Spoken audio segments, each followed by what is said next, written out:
গুণগত মুসলমান হইল তারা যারা আল্লাহকে ভয় করে, যারা তাকওয়া অবলম্বন করে, 5 ওয়াক্ত নামাজ পড়েছে, রোজা রাখছে, হজ করছে, যাকাত দিছে, মা বাবার খেদমত করছে, মানুষের সাথে দুর্নীতি করে না, সুদ খায় নাই, ঘুষ খায় নাই, চিটারি করে নাই, বাটপারি করে নাই, মানুষকে মারামারি হানাহানি করে নাই, সব সময় আল্লাহর হুকুম মেনে চলছে।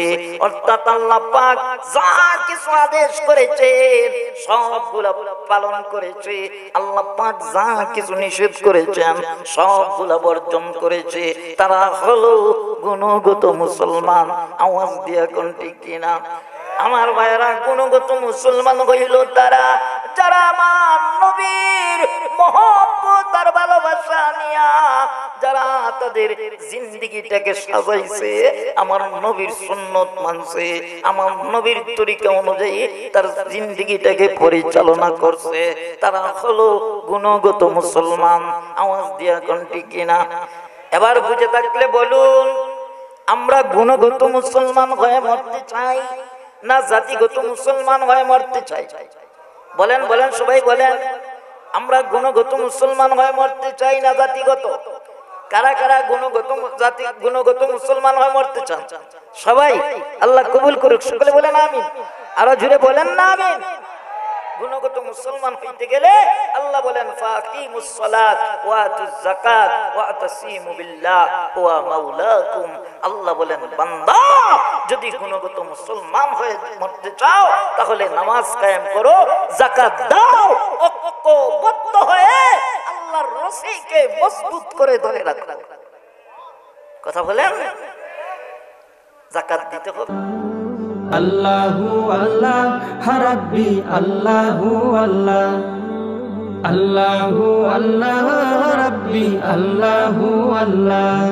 দারুস সুন্নাহ ওয়াল ইরফান মডেল মাদ্রাসার উদ্যোগে আয়োজিত আজকের এই ওয়াজ মাহফিলের সম্মানিত শ্রদ্ধেয় সভাপতি সাহেব, উপস্থিত মুআজ্জাজ মুকাররম জাতির বিবেক, জাতির মাতার তাজ, সম্মানিত উলামায়ে কিরাম, উপস্থিত দূর দূরান্ত থেকে আগত মুরব্বী বাবারা, কলিজার টুকরা যুবক ভাইয়েরা, পর্দার আড়াল থেকে কান পেতে রয়েছেন আমার অত্যন্ত শ্রদ্ধেয় পর্দানিশীন মা বোনেরা, আল্লাহ পাকের দরবারে লাখো কোটি শুকরিয়া আদায় করছি, যিনি আপনি আমাকে দয়া করে, মায়া করে, মহব্বত করে, ভালোবেসে দুনিয়ার সমস্ত ব্যস্ততা থেকে হেফাজত করে এই মুহূর্তে কোরআন এবং হাদিসের আলোচনা শোনার জন্য একত্রিত করেছেন। এজন্য আমরা সবাই শুকরিয়া আদায় করছি, আলহামদুলিল্লাহ। আজকের এই মাহফিলে আমরা উপস্থিত হতে পেরে খুশি না বেজার? কারা কারা খুশি? দুইটা হাত তুলে আমার আল্লাহকে দেখান। নারে তাকবীর, লিল্লাহি তাকবীর। আল্লাহ কবুল করুক। সকলে বলেন আমিন। মুহতারাম হাজিরিন, যাদের সামনে পাকা জায়গা আছে একটু পুরা কইরা নেন। পিছনের ভাইরা অনেকক্ষণ ধরে দাঁড়িয়ে আছেন, মেহেরবানি করে বসে যান। আমি খুতবা সংক্ষিপ্ত করেছি, আলোচনাও 15-20 মিনিটের ভিতরে শেষ করব। রাত্র অনেক হয়ে গিয়েছে, লম্বা আলোচনা করলে আপনারাও শুনবেন না, আর আমারও আলোচনা করার মতন এনার্জি শরীরে নেই, কারণ অনেক লম্বা দূর পথ অতিক্রম করে আপনাদের এখানে এসেছি। আপনারা জানেন হবিগঞ্জ জেলা থেকে আপনাদের এই গাজীপুর মাওনা চৌরাস্তা আসতে প্রায় 5-6 ঘন্টা সময়, 6-7 ঘন্টা সময় লেগেছে। তাও আবার জ্যামজট রাস্তায়, খুবই ক্লান্ত হয়ে গেছি। এখানে বসার কথা ছিল 10টায়, বর্ষি রাত্র প্রায় 1টা হয়ে যাইতেছে। আপনারা শ্রমিক মানুষ, আপনারা কর্মজীবী মানুষ, আমি সব দিক চিন্তা করি, যেহেতু অনেক দূর থেকে এসেছি, আপনারাও আলোচনা শোনার জন্য এসেছেন।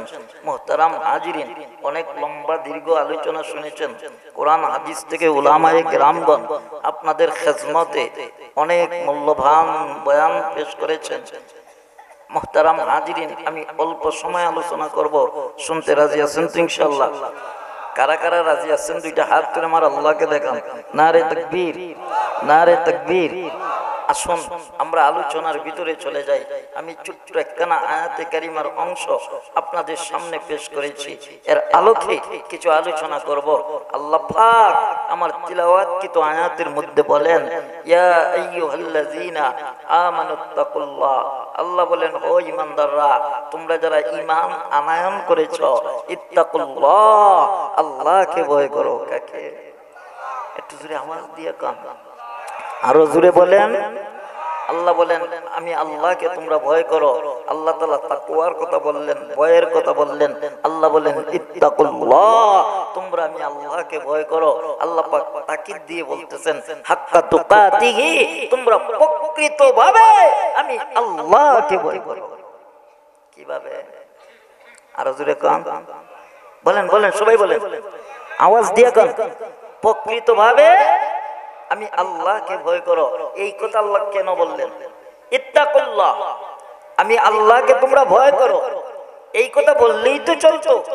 আল্লাহ হাক্কা তুকাতিহি, প্রকৃতভাবে ভয় করো, এই কথা কেন বললেন? বোঝার দরকার আছে না নাই? কার কার দরকার আছে? সবার দরকার আছে। কেন বললেন? এই কথা বুঝতে হলে আপনারা বলতে হবে আমরা আল্লাহকে ভয় করি কি করি না? কারা কারা করেন? সবাই, সবাই ভয় করেন। মাশাআল্লাহ। আমি যদি বলি যে ভাই আপনি যে আল্লাহকে ভয় করেন আমার বিশ্বাস হয় না, এরকম যদি কাউকে টার্গেট করে বলি, বলেন আমার প্রতি রাগ করবে কি করবে না? গুসা করবে কি করবে না? অবশ্যই করবে। বলে হুজুর কি কম, আল্লাহরে ভয় করে না এমন কোন মানুষ এই পৃথিবীর জমিনে আছে? বলবে কি বলবে না?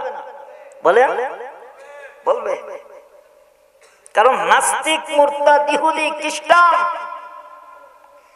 এই সমস্ত বেধর্মী ছাড়া আল্লাহকে ভয় করে না পৃথিবীর জমিনে কেউ নাই। কথা বলে। কিন্তু ভাই আমি যদি বলি না আপনি আল্লাহকে যে ভয় করেন আমার বিশ্বাস হয় না, আপনি বলবেন কিভাবে? হ্যাঁ, আপনি যদি প্রকৃতভাবে আল্লাহকে ভয় করতেন তাহলে জিন্দেগিতে নামাজ ছাড়তেন না। কথা বলেন। সুদ খাইতেন না, একটু আওয়াজ দিয়ে কন। ঘুষ খাইতেন না, সিটারি করতেন না, বাটপারি করতেন না, কোরআনের বিরুদ্ধে কথা বলতেন না, উলামায়ে কেরামের বিরুদ্ধে কথা বলতেন না, ওয়াজ মাহফিল নিয়ে দুর্নীতি করতেন না। কথা কন না কেন? আরো জোরে কন।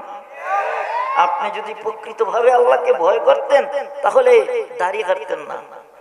কথা কন না, আরো জোরে কন। দেখেন আল্লাহ পাক বলতেছেন হাক্কা তুকাতিহি, তোমরা প্রকৃতভাবে আমি আল্লাহকে ভয় করো। আল্লাহ পাক এই আয়াতে কারিমার শেষের দিকে বলতেছেন ওয়ালা তামুতুন্না ইল্লা ওয়া আনতুম মুসলিমুন, তোমরা প্রকৃত মুসলমান না হয়া কেউ কবর জগতে আসিও না। কি না হয়? কথা কম। প্রকৃত মুসলমান বলেন কি মুসলমান? সবাই বলেন কি মুসলমান? আল্লাহ বলেন বান্দা প্রকৃত মুসলমান না হয়া কেউ কবর জগতে আসিও না। মুসলমান ভাইরা আমার, এই কথার দ্বারা আমাদের মধ্যে একটা প্রশ্ন জাগে, আমরা তো সবাই মুসলমান।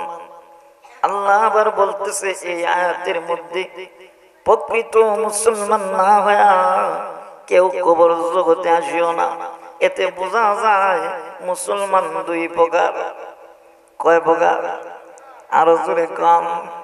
আমার আলোচনা শুনতে গেলে আমার সাথে একটু হানা করা লাগবে। বলেন তো মুসলমান কয় প্রকার? প্রশ্ন করতে পারেন হুজুর মুসলমান আবার দুই প্রকার হয় কিভাবে?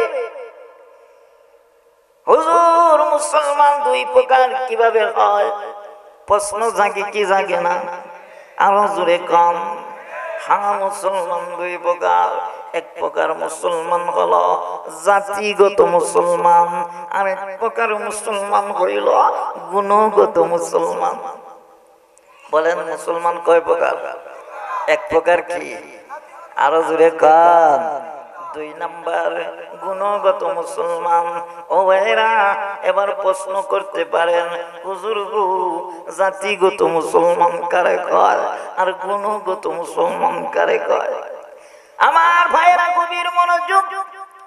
জাতিগত মুসলমান হইল তারা যেমন আদম আলাইহিস সালাতু ওয়াস সালাম থেকে নিয়া আজ পর্যন্ত যত নরনারী পৃথিবীর জমিনে এসেছে এবং কিয়ামত পর্যন্ত আসবে, তারা হলো জাতিগত মুসলমান। আর একটু উদাহরণ দিলে বুঝবেন, যেমন আমার বাবার আগে আমার দাদা, দাদার পরে আমার বাবা, আমার বাবার পরে আমি, আমার পরে আমার ছেলে মেয়ে, এটা হলো জাতিগত মুসলমান। আওয়াজ দিয়ে কোন ঠিক না? আমার ভাইরা, জাতিগত মুসলমান হইয়া কবরে গেলে কোনো দাম নাই, কোনো মূল্য নাই। আল্লাহ বলে, বান্দা গুণগত মুসলমান হয়ে কবরে আয়। ও ভাইরা আমার, গুণগত মুসলমান কারে কয়? গুণগত মুসলমান হইল যারা আতিউল্লাহ ওয়া আতিউর রাসূল, যারা আল্লাহর হুকুম মেনেছে, যারা আল্লাহর রাসূলকে অনুসরণ অনুকরণ এতাত করে তাদের টোটাল জিন্দেগিটাকে গঠন করেছে, তারা হলো গুণগত মুসলমান। আওয়াজ দিয়ে এখন ঠিক কিনা? গুণগত মুসলমান হইল তারা যারা আল্লাহকে ভয় করে, যারা তাকওয়া অবলম্বন করে, 5 ওয়াক্ত নামাজ পড়েছে, রোজা রাখছে, হজ করছে, যাকাত দিছে, মা বাবার খেদমত করছে, মানুষের সাথে দুর্নীতি করে না, সুদ খায় নাই, ঘুষ খায় নাই, চিটারি করে নাই, বাটপারি করে নাই, মানুষকে মারামারি হানাহানি করে নাই, সব সময় আল্লাহর হুকুম মেনে চলছে। অর্থাৎ আল্লাহ পাক যা কিছু আদেশ করেছেন সবগুলা পালন করেছে, আল্লাহ পাক যা কিছু নিষেধ করেছেন সবগুলা বর্জন করেছে। তারা হলো গুণগত মুসলমান। আওয়াজ দিয়া কোন ঠিক কিনা? আমার ভাইয়েরা, গুণগত মুসলমান হইল তারা যারা আমার নবীর মহব্বত আর ভালোবাসা নিয়া, যারা তাদের জিন্দেগিটাকে সাজাইছে, আমার নবীর সুন্নত মানছে, আমার নবীর তরিকা অনুযায়ী তার জিন্দেগিটাকে পরিচালনা করছে, তারা হলো গুণগত মুসলমান। আওয়াজ দিয়া কোন ঠিক কিনা? এবার বুঝে থাকলে বলুন, আমরা গুণগত মুসলমান হয়ে মরতে চাই না জাতিগত মুসলমান হয়ে মরতে চাই? বলেন বলেন, সবাই বলেন, আমরা গুণগত মুসলমান হয়ে মরতে চাই না জাতিগত? কারা কারা গুণগত মুসলমান হয়ে মরতে চান? সবাই? আল্লাহ কবুল করুক। সকলে বলেন আমিন। আরো জোরে বলেন না আমিন। গুণগত মুসলমান হইতে গেলে আল্লাহ বলেন, ফাকিমুস সালাত ওয়া আতুজ যাকাত ওয়া আতাসিমু বিল্লাহ হুয়া মাওলাকুম। আল্লাহ বলেন, বান্দা যদি গুণগত মুসলমান হয়ে মরতে চাও তাহলে নামাজ কায়েম করো, যাকাত দাও, ঐক্যবদ্ধ হয়ে আল্লাহর রশিকে মজবুত করে ধরে রাখো। কথা বলেন? যাকাত দিতে হবে, নামাজ পড়তে হবে, মুসলিম জাতি ঐক্যবদ্ধ হয়ে থাকতে হবে। কথা বলেন? আমাদের মধ্যে ঐক্য আছে তো ইনশাআল্লাহ? কার কার মধ্যে আছে? সবার মধ্যে ঐক্য আছে তো ইনশাআল্লাহ? আমরা কোরআনের পক্ষে, আমরা উলামায়ে কেরামের পক্ষে। কথা বলেন ঠিক কিনা? না উলামায়ে কেরামের বিপক্ষে আছে? হায় রে পাবলিক, আমরা মাঠে ময়দানে কথা বলি, আমাদের পক্ষে আপনারা হাত তুলে আপনারা ওয়াদা করেন যে আমরা আছি হুজুর আপনাদের সাথে। হ্যাঁ, আপনারা আছেন বিদায় আমরা মাঠে ময়দানে জুড়ে জুড়ে কথা বলতে পারি। কথা বলেন ঠিক কিনা? তবে কিছু কিছু কুলাঙ্গার সমাজে আছে, মাঝে মধ্যে উলামায়ে কেরামদেরকে নিয়ে ব্যঙ্গ করে, মাঝে মধ্যে উলামায়ে কেরামদের উপরে নির্যাতন করে। আছে না নাই? আরো জুড়ে কোন আছে না নাই? এই তো গত 2 দিন আগের ঘটনা। হ্যাঁ, খুব কষ্ট লাগছে। একজন ইসলামিক স্কলার আমাদের আব্দুল কাইয়ুম মিয়াজি এই সাতক্ষীরা গেছে প্রোগ্রামে, ওনারে আটক কইরা এমন ফিডাইছে, হ্যাঁ একেবারে মানে লাঞ্ছিত করেছে। আমার ভাইরা এই দৃশ্যগুলা দেখা খুব আফসোস করছি, আবার দুঃখ লাগছে। এটা শুধু পাবলিকের দোষ না, আমরা বক্তার আরো কিছু দোষ আছে। কথা কন না কেন? আরো জোরে কন। 70,000, 80,000, 1 লাখ, 2 লাখ টাকা বাজেট ছাড়া বক্তা ওয়াজে যায় না। আছে না নাই? আরো জোরে কন। আছে না নাই? মাহফিলের আগে টাকা ক্লিয়ার করতে হবে। কেন ভাই? কেন? এটার নাম ইসলাম, এটার নাম দাওয়াত। মাহফিলের আগে আপনার টাকা ক্লিয়ার করতে হবে। 60,000, 70,000 টাকা, এটার নাম ইসলাম নয়, এটার নাম দাওয়াত নয়। আওয়াজ দিয়ে এখন ঠিক কিনা? আর আপনারা এদেরকে এই না দাওয়াত দিয়ে নিয়ে আসেন, আবার মাহফিল শেষ করে যাওয়ার পরে সমালোচনা করেন। যারা ওয়াজ করে তাদেরও দোষ, যারা কন্ট্যাক্ট করে তাদেরও দোষ, যারা এই কন্ট্যাক্টীদেরকে আইনা ওয়াজ করায় তাদেরও দোষ। আওয়াজ দিয়ে এখন ঠিক কিনা? চিল্লায় বলেন। তবে ইনসাফ থাকতে হবে। মনে করেন আমি হবিগঞ্জ থেকে আপনাদের মাওনা এসেছি, আমরা যারা নিয়মিত ওয়াজ করি প্রতিদিন, আমরা প্রাইভেট গাড়ি ছাড়া চলতে পারি না। অনেকে বলে হুজুর বাসে আসতে পারেন না। ভাই বাসে যদি গতকালকে প্রোগ্রাম করেছি হবিগঞ্জ, আজকে মাওনা, আগামীকাল নারায়ণগঞ্জ, বলেন এভাবে যদি বাসে যাতায়াত করি শরীর থাকবে? কথা কন, মানবে? সুস্থ মানুষ অসুস্থ হয়ে যাবে। কথা বলেন ঠিক কিনা? এজন্য আমরা প্রাইভেট গাড়ি ইউজ করি সময়ের জন্য, নিজের স্বাস্থ্যের প্রতি খেয়াল রেখে। এখন আমি হবিগঞ্জ থেকে একটা গাড়ি নিয়ে মনে করেন আপনাদের মাওনাতে আসছি, বলেন তো এখান থেকে একটা গাড়ি হাফ ডাউন হবিগঞ্জে কত টাকা ভাড়া হতে পারে? বলেন কত টাকা? 8 থেকে 9,000 টাকা, ঠিক না? তো এইটা ইনসাফ করে যদি কর্তৃপক্ষ হাদিয়া না দেয়, তাহলে বলেন একজন আলেমের সামনে এটা অসম্মানী হলো কি হলো না? গাড়ি নিয়ে আসলো উনি, 10-12 হাজার টাকায় ওনার যাতায়াত খরচ, সাথে ওনার সফর সঙ্গী আছে। আবার আপনার এই 1 ঘন্টার জন্য 24 ঘন্টা আমাদের ডিউটি করতে হয়। কথা বলেন ঠিক কিনা? সকাল 11টা বাজে রওনা দিছি, এখানে আসছি 8:30টার সময়। আবার এখন মাহফিল করে আবার রওনা দিব, ফজরের আযান পড়বে বাড়িতে যাইতে যাইতে। তো এই তো 24 ঘন্টা শেষ। তো এই প্রতি খেয়াল কইরা একটা বক্তাকে সম্মান অনুযায়ী মানসম্মত একটা হাদিয়া দিলেই তো আলহামদুলিল্লাহ। কথা বলেন ঠিক কিনা? আরো জোরে কর। এজন্য মুহতারাম হাজিরিন, দুঃখে বলতেছি, আমি আপনাদের কাছে বলবো, আপনারা যারা ওয়াজ মাহফিল করান, আপনারা যারা আয়োজক, আমি আপনাদেরকে বলবো, যদি বক্তাদেরকে 70,000, 80,000 টাকা দিতে না পারেন, দিতে যদি কষ্ট হয়, ওই সমস্ত বক্তাকে আপনার এলাকায় দাওয়াত দিয়ে আইনা বেইজ্জতি করার কোনো মানে হয় না। কথা বলেন ঠিক কিনা?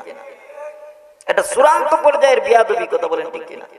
একজন আলেমকে আনবেন, ওনাকে বলবেন আমি আপনাকে 30,000 দিব, 40,000 দিব, আসেন। আসার পরে টাকা না দিয়ে ওনাকে বেইজ্জতি করবেন, জেনে রাখবেন উলামায়ে কেরামের উপরে আপনি হাত দিয়েছেন, এটা উলামায়ে কেরামের উপরে হাত দেন নাই, আপনি ওয়ারাসাতুল আম্বিয়া, নবীর ওয়ারিসদের উপরে হাত দিয়েছেন। কথা বলেন ঠিক কিনা? নবীর ওয়ারিসদের সাথে যারা বিয়াদবি করবে, নবীর ওয়ারিসদের সাথে যারা বিয়াদবি করবে, নবীর ওয়ারিসদের দিকে যারা খারাপ দৃষ্টিতে তাকাবে, আল্লাহ পাক দুনিয়া এবং আখিরাত তার জন্য বরবাদ করে দিবেন। যার বাস্তব প্রমাণ আপনারা দেখতেছেন। যারা উলামায়ে কেরামের হাতে হাত করা লাগাইছিল, কোমরে রশি বাঁধছিল, যারা উলামায়ে কেরামদের জবানকে বন্ধ করতে চাইছিল, আল্লাহ পাক আজকে তাদের জবান বন্ধ করে দিয়েছে। যারা উলামায়ে কেরামদেরকে এই দেশ থেকে বিদায় করতে চেয়েছিল, আজকে তারা পলাতক হয়ে দেশ ছেড়ে পালিয়ে গিয়েছে। কথা বলেন ঠিক কিনা? আরো জোরে আওয়াজ দিয়ে এখন ঠিক কিনা?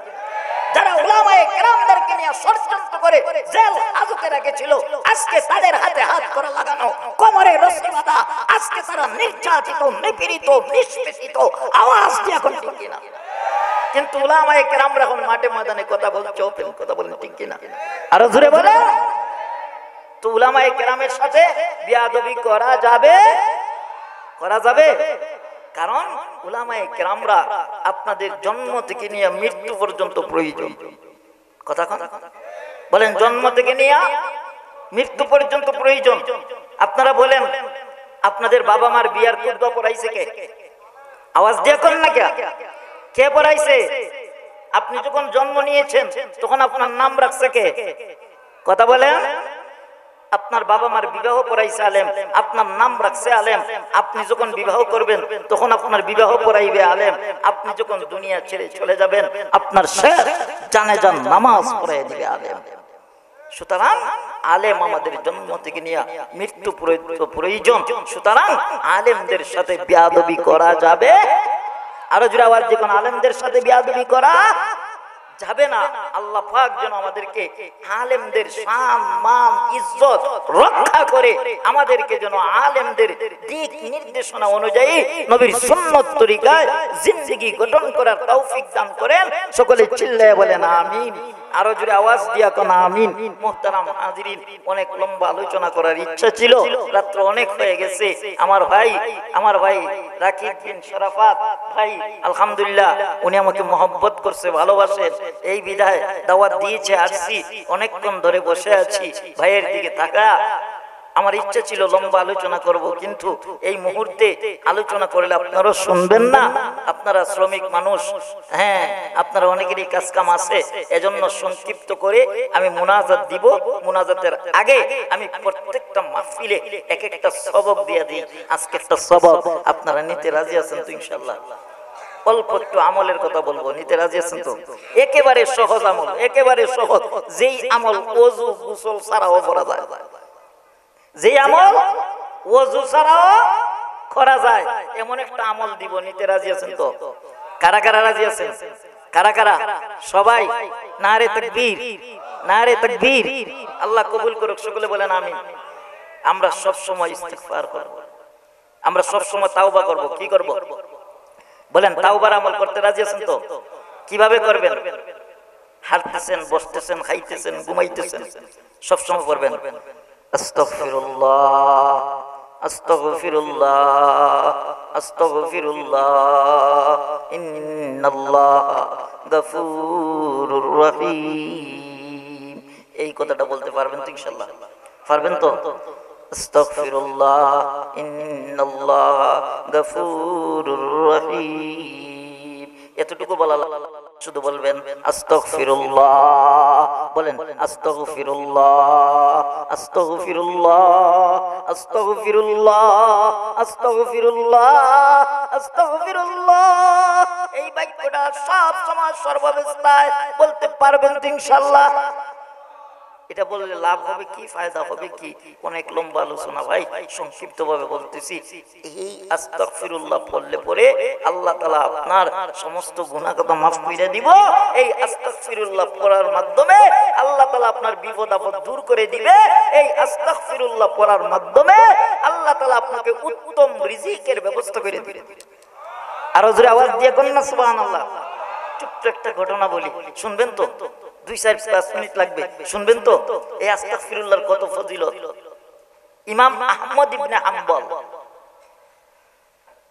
জামানার একজন বড় মুহাদ্দিস ছিলেন, যিনি সব সময় হাদিস সংগ্রহ করতেন, হাদিস সংগ্রহ করে লিখে রাখতেন। এই জামানার মুহাদ্দিস ইমাম আহমদ ইবনে হাম্বল একদিন এক জায়গায় সফর করতেছেন। সফর করতে যায়া এক জায়গায় যাইয়া রাত্রি হয়ে গেছে। উনি এক মসজিদে যাইয়া মাগরিবের নামাজ পড়ছেন। মাগরিবের নামাজের পরে ওনার কিছু আমল আছে, এই আমলগুলা করতে করতে এশা হয়ে গেছে। এশার নামাজ পড়ার পরে উনি চিন্তা করলেন রাত্রিবেলা হাঁটলে অনেক ঝামেলা হবে। যাই হোক, যেহেতু এই মসজিদে মাগরিব পড়ছি, এশা পড়ছি, যেহেতু মসজিদ আজকে এখানেই রাত্রি যাপন করব এই চিন্তা ফিকির কইরা ওনার সাথে যে বেডিং ছিল এই বেডিংটা সেখানেই বিছাইছেন ঘুমানোর জন্য। হঠাৎ করে এই মসজিদের মুয়াজ্জিন অথবা খাদিম সাহেব আয়েশা কইতেছে, হুজুর আমাদের মসজিদে তো রাতে থাকার কোনো নিয়ম নাই, দয়া কইরা বাইর হয়ে যান। কি হয়ে যান? আর জোরে কোন না, বাইর হয়ে যান। উনি মনে মনে ভাবলেন, আমি আহমদ ইবনে হাম্বল, আমাকে একজন লোক বলতেছে বাইর হয়ে যাও, হয়তো লোকটা আমাকে চিনে নাই। যাই হোক, যেহেতু আমাকে চিনে না, পরিচয় দেওয়ার দরকার নাই। যদি পরিচয় দেই না, ও তো আমাকে মূল্যায়ন করতে পারে। এরকম মাঝে মধ্যে হয় কি হয় না? পরিচয় জানার পরেও বাহানা করে, আছে না নাই? আর জোরে কোন। আহমদ ইবনে হাম্বল ওনার কথায় মসজিদ থেকে বাইর হয়ে গেলেন। বাইর হয়ে কিছু দূর যাওয়ার পরে পাইলেন একটা বাজার। সেই বাজারের মধ্যে যায় দেখেন সকল দোকান বন্ধ, তবে একটা রুটিওয়ালার হোটেল খোলা। উনি রুটিওয়ালার কাছে গেলেন, যায় বললেন, ভাই রুটিওয়ালা, আমি অনেক দূর থেকে সফর করে এসেছি। এ রুটিওয়ালা, আমি মসজিদে থাকতে চেয়েছিলাম, মসজিদ ওয়ালারা আমাকে থাকতে দেয় নাই, কারণ তাদের মসজিদে থাকার কোনো সিস্টেম নাই। তারা বহিরাগত কোনো মানুষকে মসজিদে থাকতে দেয় না। ও রুটিওয়ালা, যদি আমাকে একটু অনুমতি দাও, তোমার কাছে বৈশা বৈশা আজকের রাত্রিটা যাপন করব, আজকের রাত্রিটা কাটায় দিব। এমনিতেই রুটিওয়ালার ডাক দিয়া কয়, ও মুসাফির, আপনার চেহারা সুরত দেখে বোঝা যায় আপনি একজন আল্লাহর ওলি হবেন। ও মুসাফির, আপনি আমার কাছে আসছেন, আমার ভাগ্য অনেক ভালো, আমি একা একা রাত্রি বেলা রুটি বানাই। ও মুসাফির, আপনি আমার কাছে থাকলে তো আর অসুবিধা ভালো। ও মুসাফির, সারা রাত নয়, যতক্ষণ ইচ্ছা আপনি থাকতে পারেন, কোনো সমস্যা নাই। চিৎকার মেরে কোন সুবহানাল্লাহ। আমার ভাইরা, আহমদ ইবনে হাম্বল রুটিওয়ালার কাছে বসে আছেন। আহমদ ইবনে হাম্বল তাকায় দেখেন রুটিওয়ালা রুটির খামির তৈরি করতেছে আর পড়তেছে আস্তাগফিরুল্লাহ আস্তাগফিরুল্লাহ। রুটিওয়ালা রুটি বলতেছে, পড়তেছে আস্তাগফিরুল্লাহ। রুটিওয়ালা রুটি আগুনের মধ্যে দিয়ে দিতেছে আর পড়তেছে আস্তাগফিরুল্লাহ আস্তাগফিরুল্লাহ। রুটিওয়ালা রুটিগুলো আগুন থেকে উঠাইয়া তার প্লেটের মধ্যে রাখতেছে, পড়তেছে আস্তাগফিরুল্লাহ আস্তাগফিরুল্লাহ। চিল্লায়া বলেন আস্তাগফিরুল্লাহ। আমার ভাইরা, আমার বন্ধুরা, এবার দেখতেছেন রুটিওয়ালা কাস্টমারকে রুটি দিতেছে আর পড়তেছে আস্তাগফিরুল্লাহ আস্তাগফিরুল্লাহ। আমার ভাইরা, এভাবে সব সময় সর্বাবস্থায় রুটিওয়ালা খালি কয় আস্তাগফিরুল্লাহ। ইমাম আহমদ ইবনে হাম্বল রুটিওয়ালাকে ডাক দিয়ে বলতেছে, রে রুটিওয়ালা, আমি তোমার মধ্যে একটি গুণ দেখতেছি, সেটা হলো আমার জানার খুব ইচ্ছা রে রুটিওয়ালা, তুমি সব সময় খালি আস্তাগফিরুল্লাহ আস্তাগফিরুল্লাহ পড়ো। এ রুটিওয়ালা, বলো না এই আমলটা কইরা তুমি কতটুকু ফায়দা পেয়েছো? রুটিওয়ালা ডাক দিয়ে কয়, ও মুসাফির, আমি এই আস্তাগফিরুল্লাহর আমল কইরা এত মজা পাইছি, এত মজা পাইছি গো মুসাফির। আমি আস্তাগফিরুল্লাহর আমল কইরা আল্লাহ তাআলার কাছে যা কিছু পাইছি চাইছি, আল্লাহ সব কিছু আমারে দিয়েছে। চিল্লায়া কোন আল্লাহু আকবার। তবে মুসাফির, আমি আল্লাহর কাছে যা চাইছি আল্লাহ সব দিছে, কিন্তু একটা জিনিস আল্লাহর কাছে চাইছি, এখন পর্যন্ত আল্লাহ আমারে দেয় নাই। এই আমল চালিয়ে যাইতেছি, আমার বিশ্বাস আমার মালিক আমাকে মৃত্যুর আগে আমার সেই আশাটা পূর্ণ করবে। চিল্লায়া বলেন আল্লাহু আকবার। ইমাম আহমদ ইবনে হাম্বল ডাক দিয়া বলে, আরে রুটিওয়ালা, বলো বলো বলো, আমার জানতে খুব ইচ্ছা রে রুটিওয়ালা, তোমার সেই চাহিদাটা কি? কি এমন চাওয়া তোমার মালিকের কাছে যা আল্লাহ এখন পর্যন্ত পুরা করে নাই? রুটিওয়ালা ডাক দিয়ে কয়, ও মুসাফির, আল্লাহর কাছে আস্তাগফিরুল্লাহর আমল কইরা যা চাইছি আল্লাহ দিছে, তবে একটা জিনিস চাইছিলাম এখনো দেয় নাই, সেটা হলো আমাদের এই এলাকার ভিতরে, আমাদের এই রাজ্যের ভিতরে একজন ইমাম আছে যার নাম হলো আহমদ ইবনে হাম্বল। তাকে আমি দেখতে চেয়েছিলাম, আল্লাহর কাছে আবদার করেছি, ওগো আল্লাহ, মৃত্যুর আগে আমাকে ইমাম আহমদ ইবনে হাম্বলের সাথে আমার একটু সাক্ষাৎ করায় দিয়েন। আমি তাকে চুমা খেতে চাই, তার সাথে মুসাফা করতে চাই, তার সাথে মোলাকাত করতে চাই। ও মুসাফির, আল্লাহ সব দোয়া কবুল করেছে, এখন পর্যন্ত আল্লাহ আমাকে ইমাম আহমদ ইবনে হাম্বলের সাথে সাক্ষাতের সুযোগ করে দেয় নাই। এমনিতে ইমাম আহমদ ইবনে হাম্বল চোখের পানি ছেড়ে দিয়া কান্না শুরু করে দিছে। চিল্লায় কোন আল্লাহু আকবার, আরো জোরে আওয়াজ দিয়া কোন আল্লাহু আকবার। এমনিতে ডাক দিয়ে বলে, রুটিওয়ালা, এ রুটিওয়ালা, কে কইছে আল্লাহ তোর আশা পূরণ করে নাই? কে বলছে আল্লাহ তোর আশা মিটায় নাই? এরে রুটিওয়ালা, আয় আয় আয় আমার বুকে আয়, আমার জড়াইয়া ধর। চিল্লায় কোন আল্লাহু আকবার। আমার ভাইরা, ইমাম আহমদ ইবনে হাম্বল রুটিওয়ালাকে জড়াইয়া ধরছে আর ডাক দিয়ে কয়, রুটিওয়ালা, দে দে দে, তোর মন যা চায় তাই সুমা আমার কপালে দে। এরে বুখা, আমি হইলাম ইমাম আহমদ ইবনে হাম্বল। চিল্লায় কোন আল্লাহু আকবার, আরো ধরে আওয়াজ দিয়া কোন আল্লাহু আকবার। এমনিতে ইমাম আহমদ ইবনে হাম্বল ডাক দিয়ে কয়, রুটিওয়ালা, বুঝতে পেরেছি তোর আশা পূর্ণ করার জন্যই বুঝি আমার আল্লাহ আমাকে মসজিদে থাকতে দেয় নাই, আমাকে মসজিদ থেকে মসজিদ ওয়ালারা দমক দিয়া বাইরে কইরা দিছে। আল্লাহ বুঝি রে, তোরে আমার কাছে না নিয়া আল্লাহ আমারে ধইরা তোর কাছে পাঠাইছে। চিল্লায় কোন আল্লাহু আকবার, আরো ধরে আওয়াজ দিয়া কোন আল্লাহু আকবার। ও বন্ধুরা আমার, এই আস্তাগফিরুল্লাহর আমল করলে পরে আল্লাহ পাক আপনাদের মনের আশা পূর্ণ করে দিবেন, গুনাহ মাফ করে দিবেন, অভাব অনটন দূর করে দিবেন, সমস্ত বিপদ আপদ থেকে আল্লাহ হেফাজত করবেন।